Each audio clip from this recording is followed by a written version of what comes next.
It's an intimate press. Hey, do like we do when they first come in. Everybody clap.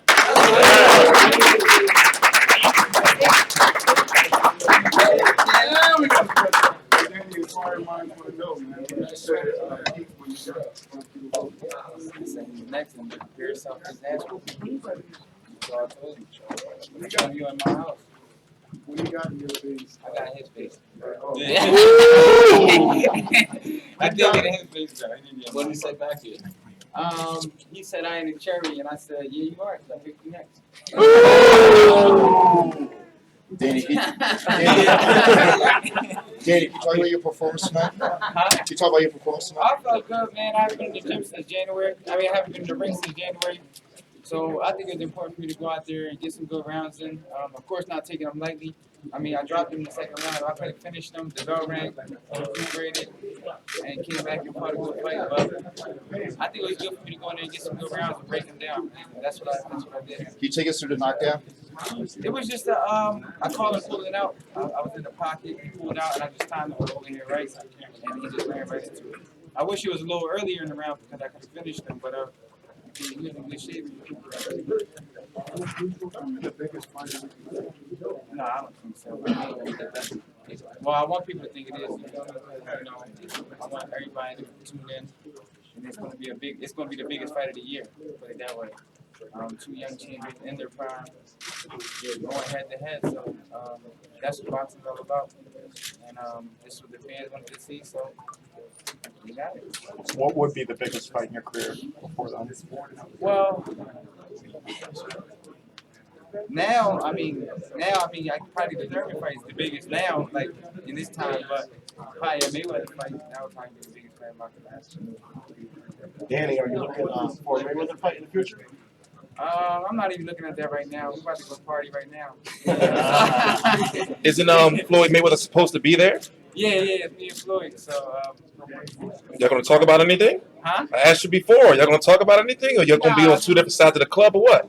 I don't know what we're gonna be saying, but you know, it's all love, man. There's no animosity at the end of the day. So we just out to have a good time. Can you talk about the atmosphere here tonight? Oh, it's great, man. So good to fight in Philly. I owe my fans this one, so I hope I can bring some more back. So, When you moved up to welterweight, was Thurman the guy that you wanted all along with that? My goal was to, when I went up to 147, I just wanted to unify the titles. Whoever was the champion, I unified 140. I want to do it again at 147. So I want to put myself in the history books as a great Philadelphia fighter. So I think unifying another division is going to put me in that league. Hey, this question I interviewed Thurman on his way out. He said, you know, Danny's slow, he's wide, flat-footed, you know, and he's not ready. Is there anything that you are going to add to your arsenal? Well, no, I mean, Danny, he could have did more, you're right. Because to me, he did great. To me, he did okay. So I seen things he could have did better. But at the end of the day, we know what he brings to the table. He ain't got no body. He can't get touched. You see what Galazzo is doing. And the one thing, like I told you before, Danny don't smoke hookah, he don't drink alcohol. And he don't, I don't know if he smoke weed or not. Nah. No, that's true. Oh, that's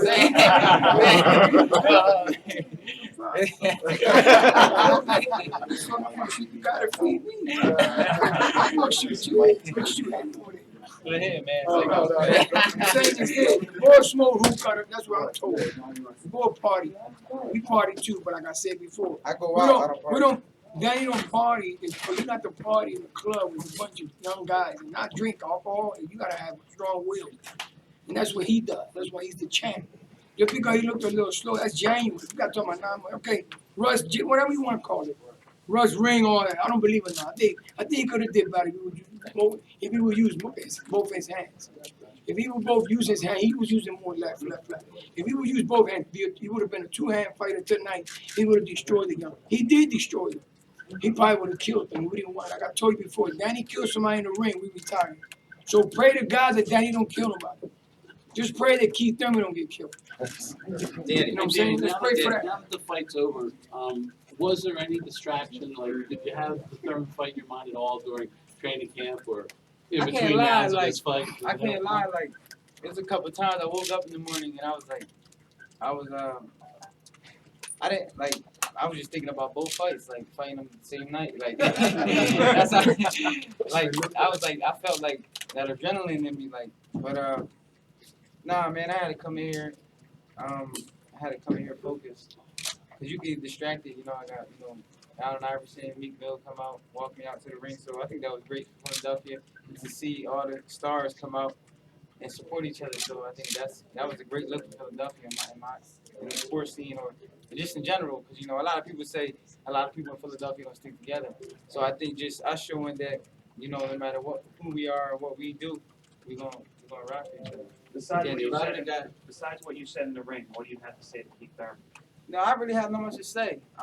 That was just in the time of the moment. You know, I'm not the type of guy, you know, to talk to cameras. I'm the type of person I say it to your face, and that's what I did, and that's what it is. So It was March exciting 4th. when you popped out of the Yeah. ropes there. March 4th, man, that's it. Everybody tune in. It's gonna be one of the biggest fights of the year. It is gonna be the biggest fight of the You year, gotta start doing and I'm gonna come on my A game. Danny, Yeah. two-part question. How did Vargas's style, his approach, really play into your counterpunching style? I'm a good counterpuncher. I mean, that's what, like, one of my biggest weapons as a fighter, my counterpuncher.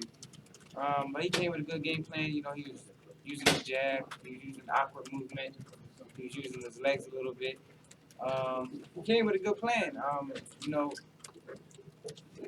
it wasn't like as easy as it probably thought it looked. I had to go in there and make adjustments. Yeah, 8 weeks, yeah, good camp. Yeah, 8-week camp. What were the adjustments? Well, as for me, Yeah. I had to put my timing together. My dad told me stop throwing one punch at a time, put your combinations together. And when I started putting my combinations together, that's when I started landing punches. And so do you feel that Thurman's style would also play into your counter-punching preference? Well, it depends what he wants to do. Most of his fights have been moving around the ring, using the ring. So maybe I'll have to be the guy to walk him down and time him and back him up and just let my hands go. But at something smart. I mean, it depends whatever he brings to the table, you know. So I gotta make adjustments. That's what I do. I make adjustments in the fight, and we got to get the victory. Danny, when will you start training camp for Keith Thurman? I started today. Say no, I'm just playing. Probably I'm gonna give myself a couple weeks. So probably after Thanksgiving. Two more questions.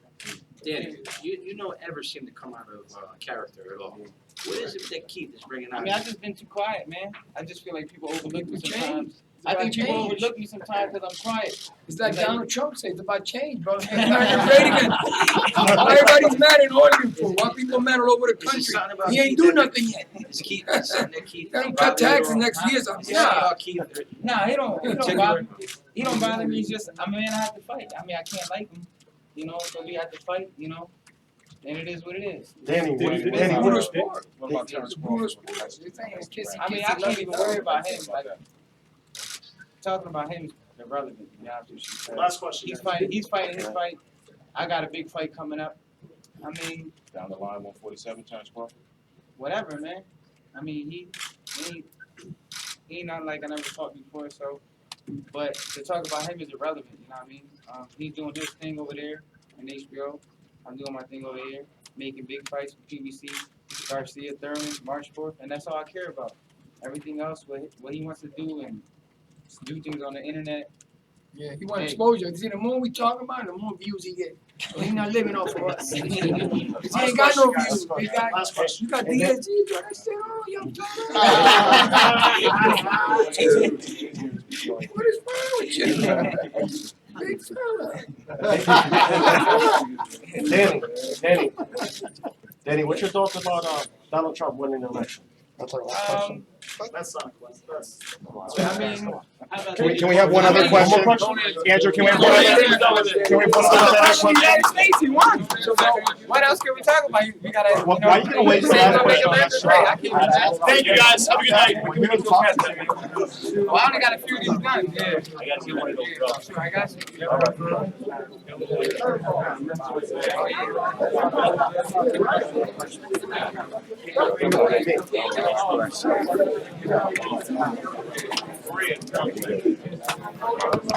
My bad, bro.